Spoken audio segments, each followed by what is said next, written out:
I'm really disappointed that the Chancellor hasn't done something to help us with inheritance tax. Massive problem for a sector that is on its knees. Agriculture is on its knees. I've spent 50 years farming. This is the worst period of my farming life.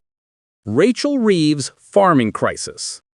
When a farmer who spent her entire life working the land tells you the Chancellor should resign and calls her an absolute disgrace, you know something's gone spectacularly wrong.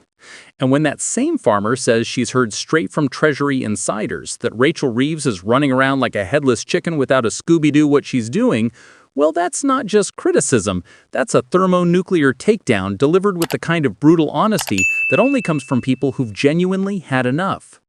So grab your wellies, because we're about to wade into one of the messiest political rows of the year, involving inheritance tax, family farms, tractors blockading Westminster, and a chancellor who's apparently managed to unite the entire farming community in fury just 2 weeks before her crunch budget. This is the story of how Rachel Reeves became public enemy #1 in the British countryside. Right, let's start with who's delivering this absolutely blistering attack, because context matters here. Liz Webster is the founder of Save British Farming, a Gloucestershire-based arable and beef farmer with 300 head of cattle, and someone who's been vocal about agricultural issues for years. She's not exactly known for pulling her punches, but even by her standards, this latest broadside against Rachel Reeves is something special. Speaking to Express.co.uk on Tuesday, Webster didn't just criticize the Chancellor, she completely eviscerated her. And we're not talking about polite political disagreement here. We're talking about someone who's watched their entire industry get thrown under the bus and has decided that diplomatic language can take a running jump. When Webster says Reeves should resign because she's incompetent and totally out of her depth, she's not making a casual observation. She's delivering a verdict based on what she sees as catastrophic policy decisions that could destroy family farming in Britain. But here's where it gets really juicy. Webster claims she spoke to a friend who knows someone working as an advisor in the Treasury, and apparently the word from inside the building is that Reeves doesn't have a clue what she's doing. Now, you might think that's just gossip or hearsay, but when multiple sources are painting the same picture of chaos and confusion at the heart of government, you start to wonder if maybe there's some truth to it. The image of the Chancellor of the Exchequer running around Treasury like a headless chicken less than 2 weeks before a major budget is both hilarious and absolutely terrifying. And Webster didn't stop there. She went full scorched earth, saying that both Reeves and Keir Starmer should go, that they're interlinked, and that Britain needs a new broom at the top, which is based in reality and puts Britain first, not America. That's not just calling for a reshuffle, that's calling for a complete clear-out of the current leadership. When farmers start demanding the Prime Minister resign alongside the Chancellor, you know the situation has moved beyond standard political disagreement into full-blown crisis territory. So what exactly has got Britain's farming community so absolutely furious that they're calling for heads to roll? Well, it all comes down to inheritance tax reforms announced in Rachel Reeves' October 2024 budget. And trust me, when I explain what's happening here, you'll understand why farmers are losing their minds over it. Previously, agricultural property enjoyed 100% inheritance tax relief. That meant family farms could be passed down from generation to generation without the taxman taking a massive chunk every time someone died.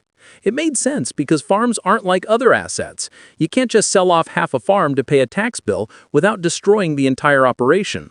Land, livestock, equipment, it's all part of an integrated business that only works when it's kept together. But Reeves, in her infinite wisdom, has decided to cap that 100% relief at £1 million per estate, or £2 million for couples. Anything above that threshold faces a 20% inheritance tax levy. Now, the government claims this only targets the wealthiest estates. But here's the problem with that argument. Farm assets might look huge on paper, but they're what's called illiquid.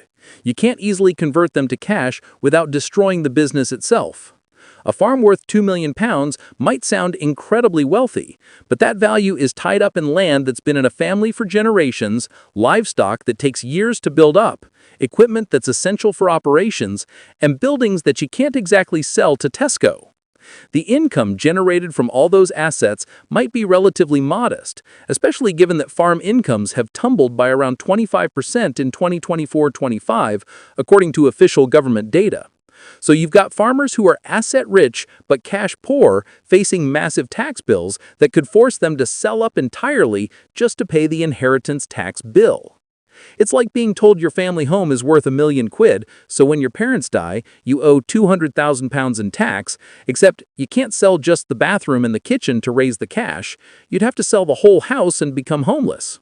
That's essentially what's happening to farming families across Britain, and it's no wonder they're absolutely livid about it. The National Farmers Union's estimates that 60,000 family farms are at risk from these changes. 60,000! That's not a few wealthy landowners playing at farming, that's the backbone of British agriculture, the people who actually produce the food we eat. And if those farms get broken up or sold off because families can't afford the inheritance tax bill, what happens to UK food production?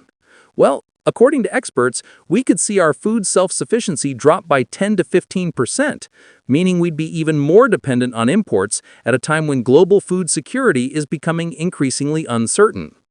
The NFU's Stop the Family Tax campaign has been remarkably effective at mobilizing support.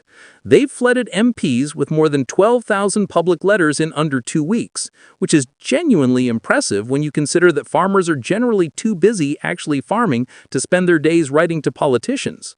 When people who work dawn to dusk 7 days a week find time to write letters to their MPs, you know they're desperate. And the campaign has a human face that's captured public sympathy in a way that statistics and policy arguments never could. Charles Rees, a 69-year-old Welsh dairy farmer fighting cancer, gave a tearful interview to BBC Countryfile where he talked about facing a £1 million tax bill on his 300-acre Pembrokeshire holding. He asked the question that's haunting thousands of farming families: how am I going to save my farm? It's heartbreaking, and it's exactly the kind of real-world impact that should make policymakers stop and reconsider whether their clever Treasury schemes are actually destroying people's lives. Rees mentioned that similar tax policies in the 1970s nearly bankrupted his family, which adds historical context that Rachel Reeves apparently missed. We've tried this before. We know what happens.